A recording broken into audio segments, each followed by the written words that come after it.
हिमाचल प्रदेश के जिला सोलन के कुमारहट्टी में कसीर मंजिला इमारत गिरने के वाकये में 14 अफराद हलाक हो चुके हैं, जिनमें से 13 फौजी जवानों की हलाकत हुई है। जिंदा बचने वालों में से 30 फौजी और 12 आम शहरियों को रेस्क्यू किया गया है और फिलहाल ये रेस्क्यू ऑपरेशन जारी है। और सोलन से हमारे साथ इस वक्त मौजूद है हमारे साथी रणबीर, इस वक्त की क्या ताज़ा सूरत हाल है कि रेस्क्यू ऑपरेशन जारी है और फिलहाल मलबे के नीचे और कितने लोगों के दबे होने की एक जिंदा बचे होने की उम्मीद हो सकती है और कितने लोग दबे हो सकते हैं? देखिए गौहर, जो है इस वक्त की अपडेट मैं आपको दे दूं, ये जो है औपचारिक तौर से जो है यहाँ के जो डीसी हैं उन्होंने इसका ऐलान किया है कि जो आंकड़ा उनके पास था उसके तहत कुल 42 लोग थे, उनमें से 14 की मौत हो चुकी है और बाकी लोगों को जो है रेस्क्यू किया गया है। इन 14 में से जो 13 जो लोग हैं वो सेना के जवान हैं और एक महिला की इसमें मौत हो चुकी है। जो आधिकारिक तौर पर जो आंकड़ा था उस लिहाज से जो है ये रेस्क्यू ऑपरेशन जो है पूरा हो चुका है, लेकिन ये बताया गया है जिला प्रशासन की तरफ से कि शायद कोई ऐसा शख्स हो जो अनरिपोर्टेड हो, जो शख्स जो है अनरिपोर्टेड हो, उसको जो है उसकी संभावना जो है तलाशी जाएगी, उनको जो है यहाँ पर ढूंढने का काम जो है किया जाएगा। लेकिन जो राज्य सरकार की तरफ से जो आंकड़ा जारी किया था, जो हमारे सोर्सेज कह रहे थे, उस हिसाब से जो है सेना के 30 लोग इसमें शामिल थे। ये अंतिम जो कार्य यहाँ पर चल रहा है, यहाँ थोड़ा सा संभव नहीं है कैमरा के जरिए कि मैं आपको दिखा पाऊं कि किस तरह से मलबे को जो है हटाया जा रहा है, लेकिन कुल मिलाकर ये दुखद हादसा जो है सामने आया है। अब सिर्फ इस बात की संभावना तलाश की जा रही है कि जो आंकड़ा जो जारी किया गया था तो उसके लिहाज से जो है सारे जो लोग हैं जिनको रेस्क्यू किया गया था और जिनकी मृत्यु हुई है, उनके अलावा भी कौन से लोग हैं जो यहाँ पर बच पाए हैं। तो इस बात की जो है यहाँ पर जो अंतिम कोशिश की जा रही है कि शायद अभी कोई और इसमें ना छूट गया हो। जी गौहर। रणबीर, चूंकि इस बिल्डिंग में एक रेस्टोरेंट था और ये ज्यादा ऊंची बिल्डिंग नहीं थी, तो क्या वजह रही? क्या बिल्डिंग का कंस्ट्रक्शन कमजोर था या जमीन नीचे से कमजोर थी? क्या वजह रही या क्या एडमिनिस्ट्रेशन अब तक क्या वजह बता रही है कि बिल्डिंग के गिरने की?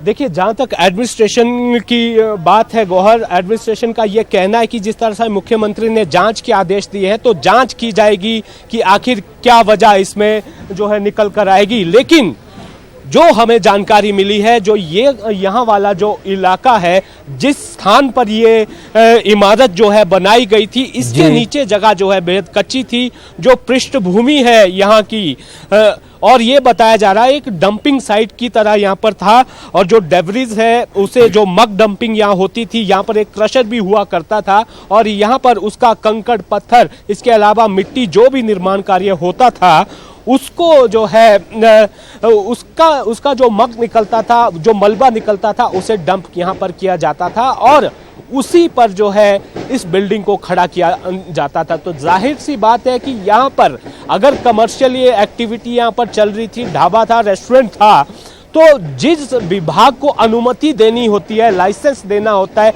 जिन अधिकारियों को निरीक्षण करना होता है भवन की सुरक्षा को लेकर, जो तय मानक है, जो पैमाना है, जिन पर इस बिल्डिंग को खरा उतरना चाहिए था, वो पैमाने जो है दरकिनार किए गए।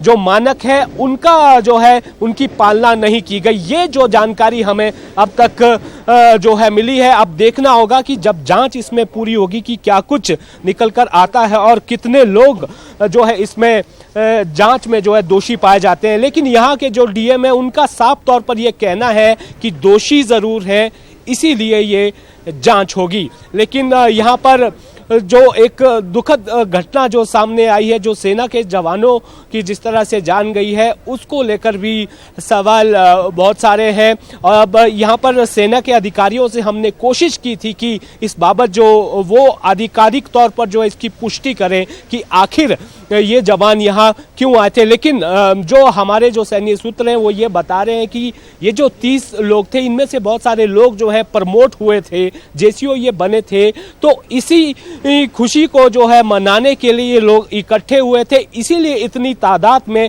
रविवार के दिन छुट्टी वाले दिन ये यहाँ पर आए थे, लेकिन अकाल मृत्यु का शिकार यहाँ पर हो गए हैं। जी गौहर। रणवीर, जिन लोगों को रेस्क्यू किया गया है, मतलब जो जिंदा बचे हैं, जिनको मलबे से निकाला गया है, उनके बारे में क्या रिपोर्ट है, मतलब इस वक्त उनकी क्या हालत है? जी हाँ, सूची उनकी जो है जारी कर दी है, ये हमें जानकारी जरूर मिली है। कुछ एक लोगों को जो है गंभीर चोटें जरूर आई हैं, लेकिन ज्यादातर लोग जो है सुरक्षित बताए जा रहे हैं। कुछ लोग जो है पीजीआई की तरफ जिनकी हालत ज्यादा खराब है, ये जानकारी मिल रही है, इसकी पुष्टि होना भी बाकी है कि उन्हें पीजीआई की तरफ भेजा गया है। जो स्थानीय अस्पताल है, कुछ धर्मपुर में, कुछ वहां पर उपचाराधीन है, और कुछ जो घायल हैं उन्हें जो एक प्राइवेट अस्पताल है, यहाँ पर यूनिवर्सिटी है, मेडिकल कॉलेज है, वहां जो एमएमयू उसका नाम है, वहां पर उन्हें ले जाया गया है। मुख्यमंत्री यहां पर आए थे, एक और जो है काबीना मंत्री यहां पर पहुंचे थे, वीरेंद्र कंवर, उन्होंने भी जो है इस घटनास्थल का जो है जायजा लिया है। और यहां पर अभी जो है फिलहाल की जो ये अपडेट है, ये अपडेट पूरी तरह से जो आंकड़ा जारी किया गया था सरकार की तरफ से, उसके अनुसार से वो आंकड़ा पूरा हुआ है 42 लोगों का। लेकिन अभी भी संभावनाएं तलाशी जा रही हैं। इससे पहले जो संभावना जताई जा रही थी कि कोई और ऐसा है तो नहीं जो छूट गया, एक स्निफर डॉग की टीम जो है नीचे गई थी, उन्होंने जो है पता लगाने की कोशिश की कि क्या ऐसी कोई संभावनाएं है। वो संभावनाएं फिलहाल जो है नजर नहीं आ रही है। तो कुल मिलाकर ये रेस्क्यू ऑपरेशन जो है अपने अंतिम चरण में है। जी गौहर। जी, बहुत शुक्रिया रणवीर इस तमाम जानकारी के लिए।